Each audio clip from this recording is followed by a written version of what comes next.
Just as a caution, I am reading this uncarefully, unlearned, and I'm not going to be able to pronounce the allusions and anything, right? I'm just reading it for my own good and for a friend of mine who is going through the entire works of John Milton together. Areopagitica, a speech of Mr. John Milton for the liberty of unlicensed printing to the Parliament of England.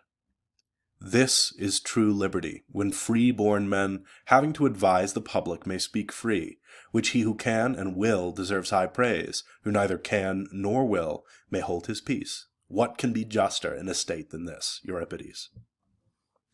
For the liberty of unlicensed printing.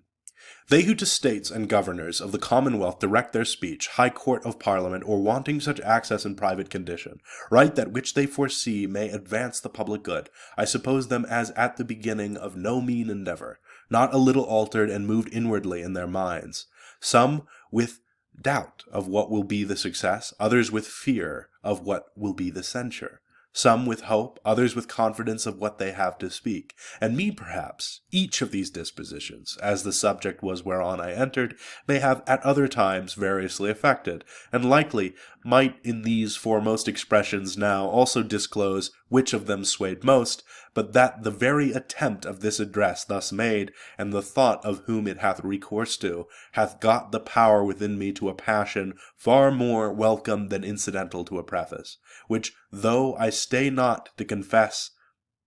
ere any ask, I shall be blameless, if it be no other than the joy and gratulation which it brings to all who wish and promote their country's liberty, whereof this whole discourse proposed will be a certain testimony, if not a trophy. For this is not the liberty which we can hope, that no grievance ever should arise in the Commonwealth, that let no man in this world expect.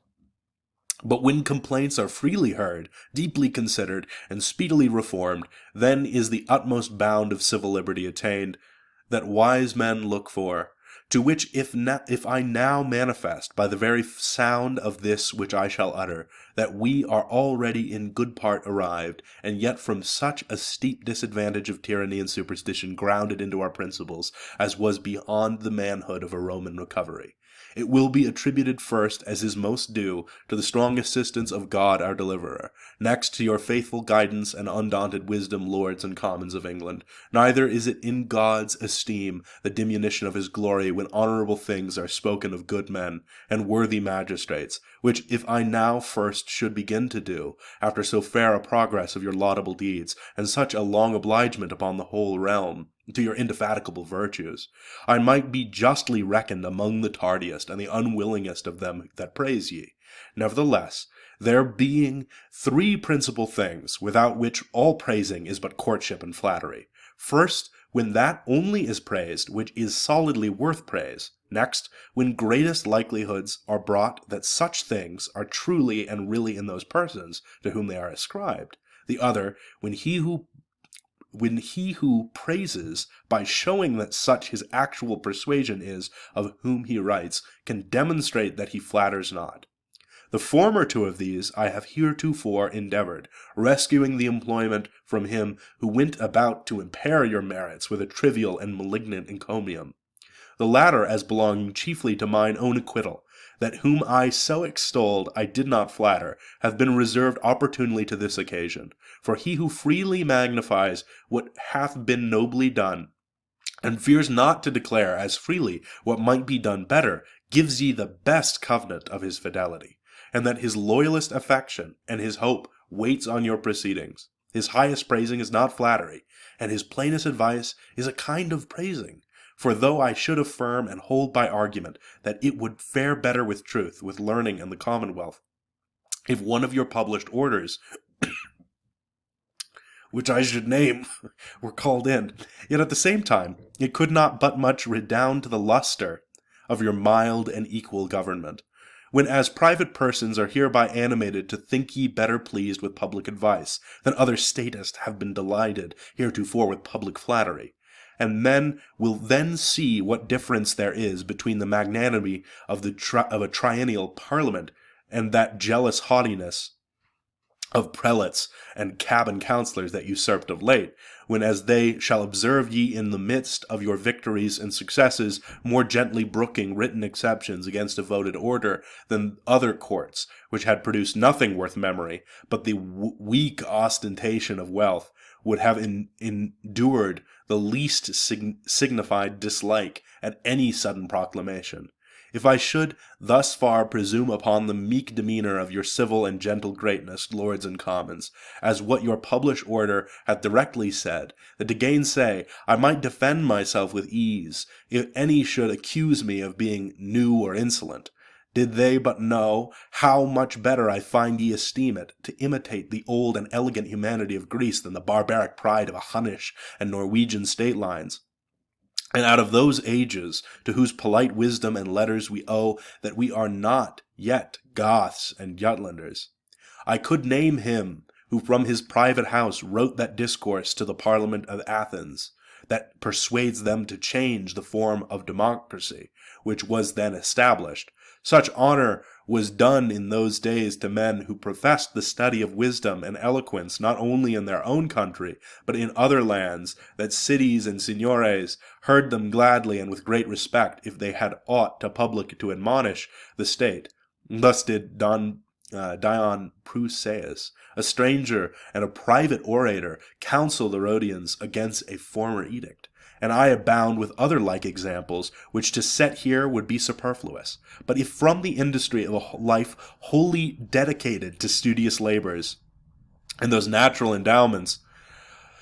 haply not the worst for 52 degrees of northern latitude, so much must be derogated as to count me not equal to any of those who had this privilege, I would obtain to be thought not so inferior as yourselves are superior to the most of them who receive their counsel. And how far you excel them, be assured, lords and commons, there can be no greater testimony appear than when your prudent spirit acknowledges and obeys the voice of reason, from what quarter soever it be heard speaking, and renders ye as willing to repeal any act of your own setting forth, as any set forth by your predecessors.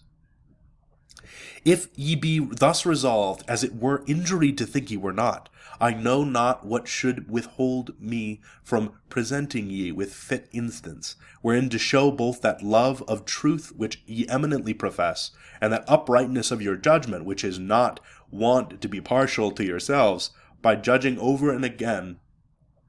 that order which ye have ordained to regulate printing, that no book, pamphlet, or paper shall be henceforth printed, unless the same be first approved and licensed by such, or at least one of such as shall be thereto appointed. For that part which preserves justly every man's copy to himself, or provides for the poor, I touch not, only wish they be not made pretenses to abuse and persecute honest and painful men, who offend not in either of these particulars. But that other clause of licensing books, which we thought had died with his brother quadragesimal and matrimonial when the prelates expired, I shall now attend with such a homily as shall lay before ye first the inventors of it to be those whom ye will be loath to own, next what is to be thought in general of reading, whatever sort the books be, and that this order avails nothing to the suppressing of scandalous, seditious, and libelous books, which were mainly intended to be suppressed. Last, that it will be primely to the discouragement of all learning, and the stop of truth, not only by disexercising and blunting our abilities in what we know already, but by hindering and cropping the discovery what might be yet further made, both in religious and civil wisdom. I deny not, but that it is of greatest concernment in the Church and Commonwealth to have a vigilant eye how books demean themselves as well as men, and thereafter to confine in prison and do sharpest justice on them as malefactors. For books are not absolutely dead things, but do contain a potency of life in them, to be as active as that soul was whose progeny they are. Nay, they do preserve, as in a vial, the purest efficacy and extraction of that living intellect that bred them. I know they are as lively and as vigorously productive as those fabulous dragon's teeth, and being sown up and down may chance to spring up armed men, and yet on the other hand, unless weariness be used, as good almost kill a man as kill a good book. Who kills a man kills a reasonable creature, God's image, but he who destroys a good book kills reason itself, kills the image of God, as it were, in the eye. Many a man lives a burden to the earth, but a good book is the precious lifeblood of a master spirit, embalmed and treasured up on purpose to a life beyond life. 'Tis true no age can restore a life whereof perhaps there is no great loss, and revolutions of ages do not oft recover the loss of a rejected truth, for the want of which whole nations fare the worse. We should be wary, therefore, what persecution we raise against the living labors of public men, how we spill that seasoned life of man preserved and stored up in books, since we see a kind of homicide may be thus committed, sometimes a martyrdom, and if it extend to the whole impression, a kind of massacre, whereof the execution ends not in the slaying of an elemental life, but strikes at that ethereal and fifth essence, the breath of reason itself, slays an immortality rather than a life. But lest I should be condemned of introducing license, while I oppose licensing, I refuse not the pains to be so much historical, as will serve to show what hath been done by ancient and famous commonwealths against this disorder, till the very time that this project of licensing crept out of the Inquisition, was catched up by our prelates, and hath caught some of our presbyters.